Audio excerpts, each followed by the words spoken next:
মেয়েরা আমাদের সমাজের গর্ব। আমি আজকে 14ই আগস্ট এই দিনটাকেই আমরা পশ্চিমবঙ্গ সরকারের পক্ষ থেকে কন্যাশ্রী দিবস হিসেবে ঘোষণা করেছিলাম। দেখতে দেখতে 12 বছর আমরা পার করলাম। আমার গর্ব আজকে এই কারণে যে আমাদের 93 লক্ষর বেশি কন্যাশ্রী বাংলায়।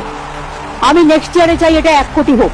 কন্যাশ্রী দিবসে সব কিশোরীদের আমার আন্তরিক শুভেচ্ছা।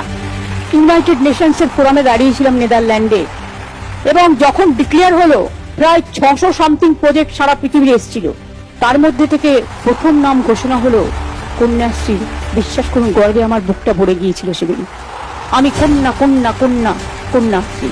জয় করুন, তৈরি হন, এগিয়ে যান, নিজের পায়ে দাঁড়ান, আর মাটির সম্মান রক্ষা করুন। নমস্কার, আমার পলিটিক্স টপিক চ্যানেলে আপনাদের সবাইকে স্বাগত। প্রতিদিনের মতো আজকেরও একটি উল্লেখযোগ্য ভিডিও নিয়ে চলে এসেছি আপনাদের সামনে। সবার কাছে একটাই অনুরোধ, ভিডিওটি একটু সময় নষ্ট করে ধৈর্য ধরে শুনবেন এবং আপনাদের মতামত কমেন্টের মাধ্যমে প্রকাশ করবেন। যদি কিছু আমি ভুল বলে থাকি সেটাও ধরিয়ে দেবেন।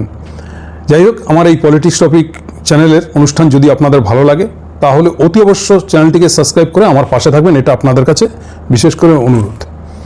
যাই হোক, আজকের অনুষ্ঠানে চলে আসি, কথা না বাড়িয়ে। আজকের অনুষ্ঠানটি হলো এই সময়ে, এই প্রেক্ষাপটে, এই সময়ের রাজনীতিতে, এই সময়ের রাজনীতি বাংলায় যা কিছু হচ্ছে তার উপর এবং পরিবর্তন হওয়ার পরে যা রূপরেখা নিয়েছে তার উপরেই বিশেষ করে এই আলোচনা সমালোচনা। গণতান্ত্রিকভাবে গণতান্ত্রিক দেশে বসবাস করি এবং আমি একজন সনাতনী হিন্দু, সেই হিসাবে আপনাদের সামনে কিছু তথ্য তুলে ধরছি এবং আপনারা তার বিচার করে কমেন্টের মাধ্যমে আপনারা আপনাদের উত্তর দেবেন। কথা হলো, আজকে দেখতে পাচ্ছি যখন ভোটের আগে এসআইআর হয়েছিল তখনও একজন মুখ্যমন্ত্রী, যা ইতিহাসে এই প্রথম কোনো রাজ্যের মুখ্যমন্ত্রী জনগণের স্বার্থে তিনি সুপ্রিম কোর্টে যাচ্ছে, গিয়ে সেখানে তিনি জনগণের হয়ে, সাধারণ নাগরিকের হয়ে সওয়াল করছেন যে কেন অনৈতিকভাবে ভোটে নাম কাটা যাবে, কাটলে কি মানুষগুলো কি অসুবিধায় পড়বে। এবং দীর্ঘদিন থেকে 2014 সালের পর থেকে শুধু কাগজ নিয়ে মানুষকে যেভাবে হয়রানি করা হয়েছে তার বিরুদ্ধে তিনি সওয়াল করেছেন। সেটা কিন্তু এই বাংলার মানুষের স্বার্থে। যদি উনি মনে করতেন, নাও করতে পারতেন, আপনারা কিছু বলতে পারতেন না, বলার মতন জায়গায় নেই। কারণ যিনি করেন বা যিনি বাংলার মানুষের হয়ে প্রতিবাদ করেন তার পাশে কতটা মানুষ থাকেন সেটাও দেখছি আমরা। কারণ অন্য দলেও, ভারতবর্ষের অনেক রাজনৈতিক দলেও ভালো ভালো লয়ার ছিল, যেরকম সিপিএম পার্টিতে বিকাশ রঞ্জন ভট্টাচার্য। কোনো কেস হলেই চাকরি বাকরি হ্যান ত্যান ছুটে যায়, গিয়ে কেসটা নেন এবং তিনি ভালো তাতে মাল কামান। কিন্তু কোনো জনস্বার্থের জন্য, জনগণের জন্য উনি কিন্তু মামলা লড়েন না। তারও আমরা কিন্তু দেখেছি। শুধু কোর্ট চত্বর এই চাকরির বিষয়টা নিয়ে কোর্টে মামলা হয়েছিল, তার জন্য সওয়াল জবাব এই বিকাশ রঞ্জন ভট্টাচার্য করেছিলেন এবং তার বিনিময়ে তিনি বহু পারিশ্রমিকও নিয়েছেন। তা নিয়েও দেখেছেন যাদের কাছ থেকে অর্থ নিয়েছিলেন তারাও কিন্তু ওনার বিরুদ্ধে আন্দোলন করেছিল। তো যাই হোক, সেটা বড় কথা নয়, কে কী করলো সেটা তার যার স্বভাব, তার যার পরিচয়, বাংলার মানুষ সবটাই দেখছেন। কিন্তু এবারে উনি ভোট সংক্রান্ত ব্যাপার নিয়ে, গণতান্ত্রিক অধিকার আছে ওনার, যেতেই পারেন, গেছেন। এবং যেসব মানুষের এই ভোটের পরে যেভাবে নির্যাতন হচ্ছে মানুষের উপরে, যা হয়েছে তা আপনারা টিভির পর্দায়, সংবাদ মাধ্যমে আপনারা দেখেছেন। প্রায় 10 জন খুন হয়েছেন, 10 জনই কিন্তু সনাতনী হিন্দু, যারা হিন্দুত্বর কথা বলে ক্ষমতায় এসছেন। সেই তাদের কর্মীদের হাতেই 10 জন নিহত হয়েছেন এবং তারা সবাই হিন্দু। দ্বিতীয় কথা, অন্য জাতিদের উপরেও আক্রমণ হয়েছে, মসজিদে আক্রমণ হয়েছে, অনেক কিছুই ঘটেছে। আমি সেগুলো তুলে ধরতে চাই না, তাহলে সময়টা অনেক লেগে যাবে। কারো হিজাব ধরে টানা হয়েছে, হিজাব পরে যেতে পারবে না, কলেজে কি হবে না হবে। ওই প্ল্যাটফর্মে গিয়ে কেউ নিধান দিচ্ছেন, গুটকা, বিড়ি, সিগারেট, পান মশলা বিক্রি করা যাবে না, এরকম অনেক যে যা পারছেন বলছেন। মসজিদে মাইক বাজানো যাবে না, জোরে সাউন্ড হবে না, অমুক না তমুক না বলছেন, ভালো কথা বলছেন। কিন্তু তার সাথে সাথে যেসব মানুষের উপরে অত্যাচার হয়েছে বাড়িঘর ছাড়া, তাদের নিয়েও সওয়াল জবাব করেছেন। এটা উনি করতেই পারেন, কারণ ওনার দলের কর্মী, তারা মানুষ, এই বাংলার মানুষ, বহু হিন্দু আছেন, মুসলিমও আছেন। এই করতে গিয়ে দেখলাম অনেক উকিল যারা আজকের হয়তো ভারতীয় জনতা পার্টির চাটছেন, যারা কথায় কথায় চটি চাটা, তৃণমূল চোর স্লোগান দেন, তারা এমন কিছু মন্তব্য, এমন কিছু গালিগালাজ করেছেন যে ভাষায় কোর্ট চত্বরে এইসব ভাষা মানায় না। প্রথমত কথা বলি, একদম কোনো রাজনৈতিক দল ছাড়া বলি, উকিল হচ্ছে একটা পেশা, এবং সেই পেশায় আমি দেখেছি যিনি একজন মানুষকে হত্যা করেন তার হয়েও কিন্তু এই উকিলরা কেস নেন তাকে বাঁচানোর জন্য। কারণ এদের উদ্দেশ্য হচ্ছে আপনি কত বড় অপরাধী তা নয়, আপনার হয়ে আমি কেস লড়বো, পারিশ্রমিক নেব। এবং সব কেস এই দেখেছি, কোনো ধর্ষণ কেসের আসামি হয়েও বহু উকিল ওকালতি করেন, করে পয়সা ইনকাম করে। তা এই তো হচ্ছে আপনাদের পেশা। আপনারা কিন্তু কোনো মহাপুরুষ নয়, সেটা আপনারা বুঝিয়ে দিলেন, আপনাদের ভাষায় চরিত্র বুঝিয়ে দিলেন। এবং যেসব ভাষা একজন 72 বছরের মহিলাকে আপনারা বলেছেন বাংলার মানুষ, বাংলার জনগণ দেখেছে, এই মমতা ব্যানার্জির সম্বন্ধে কেউ কিন্তু আঙুল তুলে বলতে পারবে না যে তিনি কারোর থেকে 2 পয়সা নিয়েছেন, বা তিনি নিজে স্ক্যাম করেছেন বা তিনি কোনো দুর্নীতি করেছেন। কিন্তু বর্তমান সিএম এর সম্বন্ধেও কিন্তু দেশের প্রধানমন্ত্রী বলে গেছেন, তার সম্বন্ধে ভিডিও চালিয়েছেন দেশের প্রধানমন্ত্রী, মানে বিজেপি রাজ্যের অফিস থেকেই দেখেছেন যে নারদার সারদার পয়সা নেওয়া, এবং তার বিরুদ্ধে বহু মামলাও হয়েছেন। তার বিজেপির কর্মকর্তারাই করেছেন, চাকরি দেওয়ার কথা বলে পয়সা করি নিয়েছেন কোটি কোটি টাকা, তার নামে কিন্তু এগুলো রয়েছে। সেই সিএমেরই হয়তো এখন চাটবেন, সেই দলটার হয়তো চাটবেন। আপনাদের কি চাটা বলবে সেটা জনগণের ব্যাপার। কিন্তু আপনারা যে আপনাদের কোনো মানবিকতা নেই, আপনাদের কোনো চরিত্রিক দিক নেই, সেটা আপনারা নিজেরাই ব্যবহারে বুঝিয়ে দিলেন। তৃণমূল অপরাধ করেনি, তৃণমূল সাধু, আমি কথা বলবো না। হ্যাঁ, তৃণমূল আমলেও অনেক দুর্নীতি হয়েছে, চাকরি নিয়ে হয়েছে, আরও অনেক কিছু নিয়ে যাই হোক হয়েছে, একটা আরজিকর কাণ্ড ঘটেছে। যেরকম আরজিকর কাণ্ড ঘটেছে সেরকম কিন্তু এই বিজেপি শাসিত রাজ্যেও ওই রকমই বহু ঘটনা ঘটেছে, তারও কিন্তু বিচার হয়নি। সেটা আপনারাও জানেন, খবর মাধ্যমে দেখেছেন, সংবাদ মাধ্যমে দেখেছেন, সোশ্যাল মিডিয়ার মাধ্যমে দেখেছেন। এই বিজেপি শাসিত রাজ্য বিহার 3 মাস ধরে সরকারি বেতন পাচ্ছে না বিহারে, তা নিয়ে আপনারা কোনো কথা বলছেন না। এবং সেখানেও চাকরির স্ক্যাম হয়েছে, সে নিয়ে আপনারা কোনোদিন মুখ খোলেন না। এবং বর্তমানে এই সময় কেন্দ্র সরকার চলছে বিজেপি শাসিত, এই ভারতীয় জনতা পার্টির দ্বারা পরিচালিত সরকার চলছে, সেই সরকারেরই নেতা এই নিট পরীক্ষার প্রশ্নভাস করেছেন, অ্যারেস্টও হয়েছেন। অ্যারেস্ট হলেই কি সাধু হয়ে যান?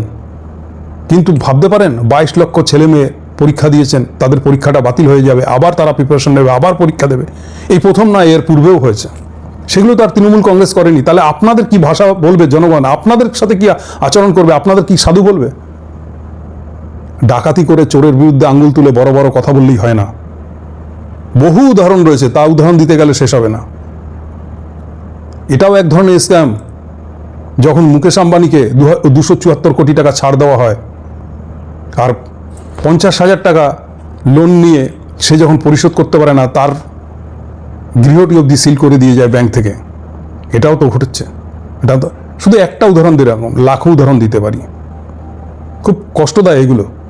আমরা কোনো দলের চাটাগিরি করি না, কি তৃণমূল, কি সিপিএম, কি বিজেপি, কি কংগ্রেস, কারো চাটাগিরি করি না।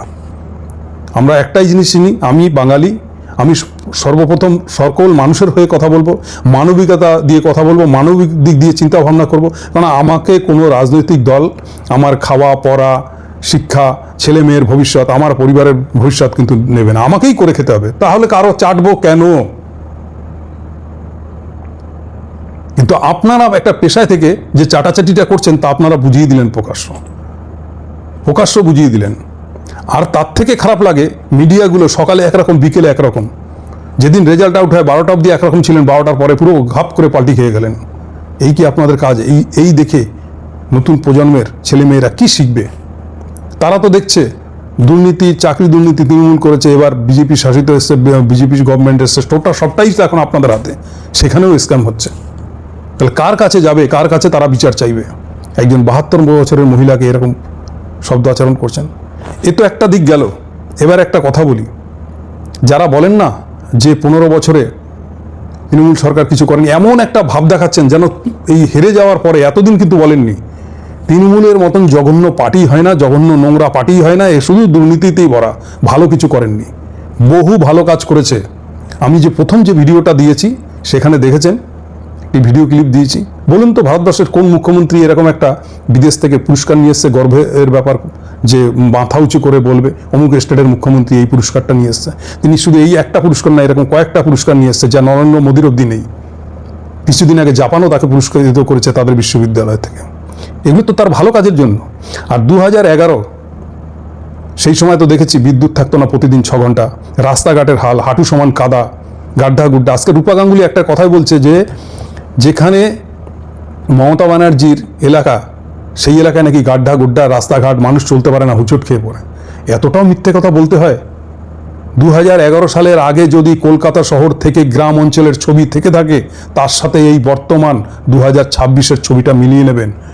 এখনও যা কাজ বা চলছে রানিং, যেগুলো তৃণমূল সরকারের ঘোষিত এবং যে কাজগুলো টেন্ডার দিয়ে অলরেডি পাস করে গেছেন, যে কাজ রানিং অবস্থায় চলছিল, সেই কাজ শেষ হতে মিনিমাম 6 মাস লাগবে। এবং এই শুভেন্দু অধিকারী বলেছেন একটা সময় যে ব্যাপক উন্নতি হয়েছে, আর যদি মমতার আমলে, সে ভিডিও আমাদের কাছে রয়েছে, এবং কি কি উন্নয়ন করেছে সেগুলো তিনি মুখের ঝড়ের বেগে বলে গেছেন। এবং যদি কারো আমলে বেকারত্ব সৃষ্টি হয় ভারতবর্ষের সব থেকে, সেটা নরেন্দ্র মোদীর জামানায়, সেটাও বলেছেন তিনি। তাহলে সেটা মিথ্যা ছিল না, এখনকার একটা মিথ্যা কোনটা, সেটা আপনারা বলবেন। এবং 2011 সালে গ্রামগঞ্জে হাঁটু সমান কাদা, সেই বাসন্তী থেকে শুরু করে, সাগর থেকে শুরু করে, মানে একদম সুন্দরবন অঞ্চল থেকে শুরু করে, কাকদ্বীপ থেকে শুরু করে পাহাড় অবধি, মানে যেদিকেই যান না কেন, রাস্তাঘাটের বেহাল অবস্থা, ইলেকট্রিসিটির বেহাল অবস্থা, হসপিটালগুলোতে দরজা জানলা নেই, স্কুলের দরজা জানলা নেই। বলেন না স্কুল বন্ধ হয়ে গেছে মমতার আমলে? হ্যাঁ, ঠিক করেছে। আমি বলছি কোন স্কুলগুলো বন্ধ হয়েছে?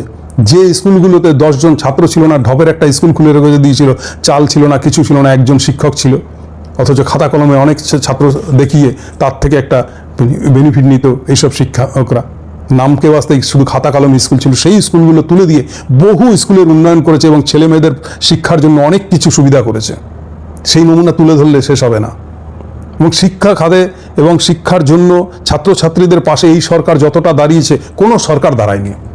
হয়তো হ্যাঁ, চাকরিতে স্ক্যাম হয়েছে, কিন্তু শিক্ষার পিছনে বহু খরচা করেছে এই সরকার। স্কুল থেকে শুরু করে, কলেজ থেকে শুরু করে, তাদের বসার ব্যবস্থা থেকে শুরু করে, স্কুলে পাখা, লাইট, কারেন্ট, বাথরুম।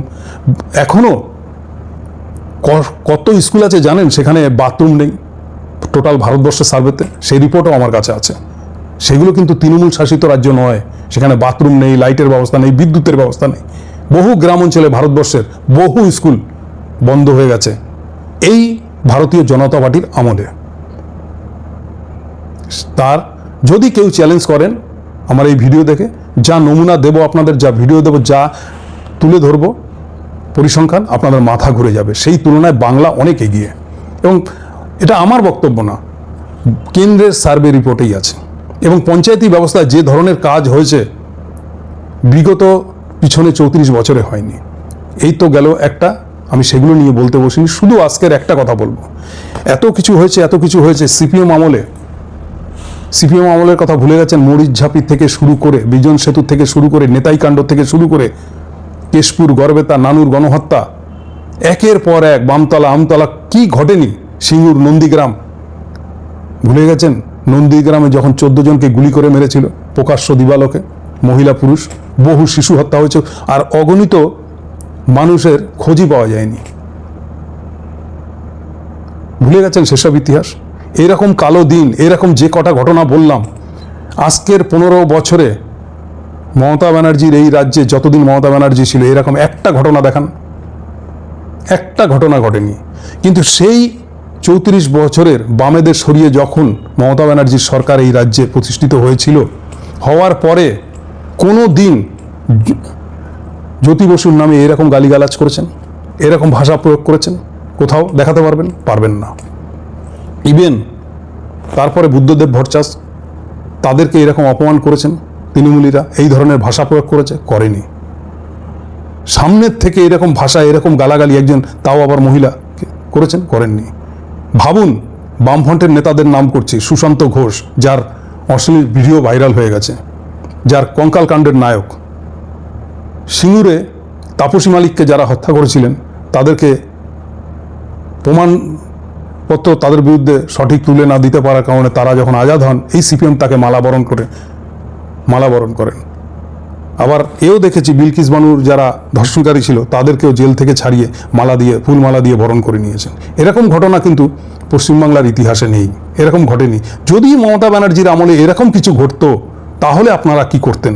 তাহলে তো মনে হয় যারা তৃণমূল মন্ত্রী বা তৃণমূল কর্মী, তাদের একজনকেও জীবিতই রাখতেন না মনে হয়।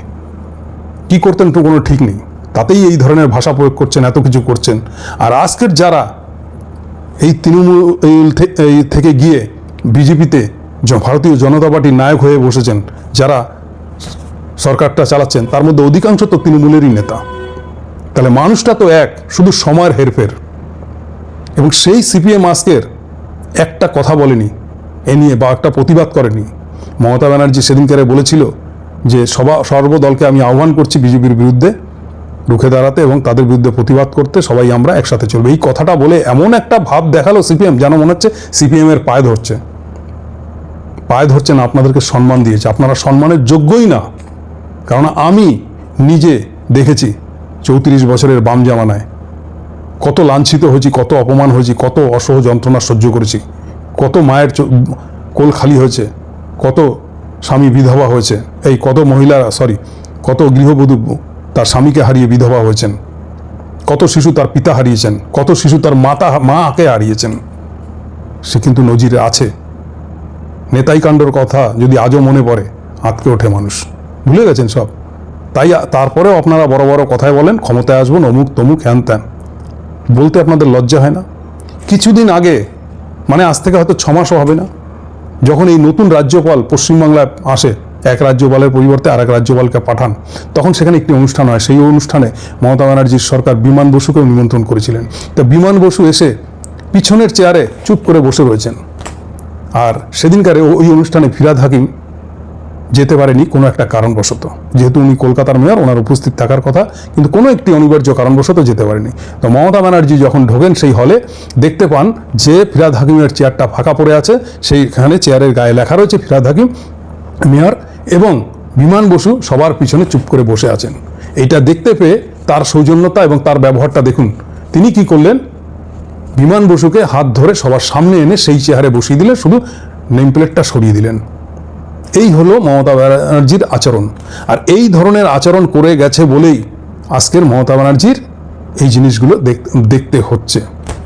না হলে যত বেনজল এসে ঢুকেছে সবাইকেই শুধরে নেবে, ভালো করবে, হয়তো ভালোভাবে থাকবে, এই ভেবে আপন করে নিতে গিয়ে তারাই মমতা ব্যানার্জিকে বাস দিয়েছে, তারাই এই ধরনের আকাজ কুকাজ করে বেরিয়েছে, তারাই এই ধরনের নোংরামো করিয়ে বেরিয়েছে, যার কাদা আজকের মমতা ব্যানার্জির গায়ে লাগছে। অথচ এই যে বিকাশ রঞ্জন ভট্টাচার্য মাঝে মধ্যে ফেসবুকে, টিভিতে বড় বড় বক্তব্য রাখেন, বড় বড় কথা বলেন, তার মুখ থেকে অবধি একটা শব্দ বেরায়নি প্রতিবাদী ভাষার। এবং যতদিন জ্যোতিবাবু বেঁচে ছিলেন তাকে শ্রদ্ধা করতেন মমতা ব্যানার্জি, তার খোঁজ খবর নিতেন, তার স্বাস্থ্যের খোঁজ খবর নিতেন এবং স্বয়ং নিজে গিয়ে দেখা করে আসতেন। দ্বিতীয়ত কথা, বুদ্ধবাবু যখন ততদিন বেঁচে ছিলেন তার খোঁজ খবর নিতেন, তার স্বাস্থ্যের সম্বন্ধে খোঁজ দিতেন এবং তার চিকিৎসা ব্যবস্থা থেকে শুরু করে তার সব কিছু ব্যবস্থা করে দিতেন এবং তার খোঁজ খবর নিতেন, স্বয়ং গিয়ে নিজে দেখা করতেন এবং পায়ে হাত দিয়ে নমস্কার অবধি করতেন। এই ছিল মমতা ব্যানার্জির সৌজন্যবোধ। আর আপনাদের কালচারে কি? শুধু হিংসা হিংসা হিংসা, এটাই দেখতে পাচ্ছি। এবং আর যে দলগুলো রয়েছে তার সাথে কংগ্রেস এবং সিপিএম, তাদেরও মুখে টেপ মেরে মজা দেখছেন। বাংলার মানুষ আপনাদেরকেও ক্ষমা করবে না। আমি কিন্তু এখানে তৃণমূলের হয়ে বলছি না, আমার একটাই কথা, এই যে আচরণবিধি এবং এই যে ভাষা প্রয়োগ, এই কোন সংস্কৃতি আমরা দেখতে পাচ্ছি? এই সংস্কৃতি বাংলার মানুষ পছন্দ করেন না। সুস্থ সমাজের, শিক্ষিত সমাজের মানুষরা কোনো দিন এই ধরনের তারা কিন্তু পছন্দ করেন না। এটা আপনাদের কাছে এখন ভাব মনে হচ্ছে, খুব ভালো লাগছে, কিন্তু না, এটা কিন্তু পছন্দ করেন এবং এটা কিন্তু একটা ঘৃণার জায়গায় যাচ্ছে। সরকার এখনো আপনারা চালিয়ে পারলেন না, সদ্য এসছেন, সেই মমতা ব্যানার্জির দেখানো পথেই চলছেন। আপনারা নতুন কিছু দিতেও পারেননি বাংলার মানুষকে। শুধু হেলমেট ছাড়া গেলে 2000 টাকা ফাইন করবো, এটাই কিন্তু সুশাসন নয়। সুশাসন কাকে বলে আগামী দিন নিজেরাও বুঝতে পারবেন, অন্যদেরকেও বোঝান সেটা, তবেই মানুষ আপনাদেরকে স্যালুট করবে, মেনে নেবে এবং গ্রহণ করবে। কিন্তু এইভাবে প্রতিহিংসা দিয়ে কিছু জয় করা যায় না। যাই হোক, ভিডিওটা আর বেশি বড় করলাম না, এখানেই সমাপ্ত করলাম। যদি আমি কিছু ভুল বলে থাকি ক্ষমার চোখে দেখবেন এবং আপনারা কমেন্টের মাধ্যমে ভুল ধরিয়ে দেবেন আশা করি। এবং আমার চ্যানেলের পাশে থেকে আপনারা সহযোগিতার হাত বাড়িয়ে দিয়ে এবং আমার অনুষ্ঠান কেমন লাগলো আপনারা মতামত জানাবেন। এবং আপনাদের খোলা মনে যেই দেখুন না কেন, যে কোনো নাগরিক হতে পারে, যে কোনো দলের সমর্থন হতে পারেন, আমার ভুল থাকলে অবশ্যই ভুলটাকে শুধরে নিতে বলবেন, পরিষ্কার ভাষায় বলবেন যে এই জায়গাটা আমি ভুল বলেছি বা এইটা ঠিক বলিনি। কারণ আমি নিজে রোজগার করে নিজেকে প্রতিষ্ঠিত করেছি এবং সৎভাবে কোনো রকম আমার জীবনেও যেরকম নোংরামো নেই, আমি তাই কোনো দলের অপরাধটাকেও মেনে নিতে পারি না, তাই আপনাদের সামনে এই অনুষ্ঠান করি। অতএব যতদিন বেঁচে থাকবো, যতদিন শরীরে শ্বাস থাকবে, সম্মান নিয়ে মাথা উঁচু করে চলবো এবং প্রতিবাদের ভাষা একটু থাকবেই। তৃণমূলের যেটা খারাপ সেটা তৃণমূল জামানায়ও বলেছি, আর এদের যেটা খারাপ সেটা যেটা চোখে দেখবো অবশ্যই বলবো। যাক, আজ এই অবধি। নমস্কার, সবাইকে ধন্যবাদ জানাচ্ছি এবং জয় হিন্দ, বন্দে মাতরম।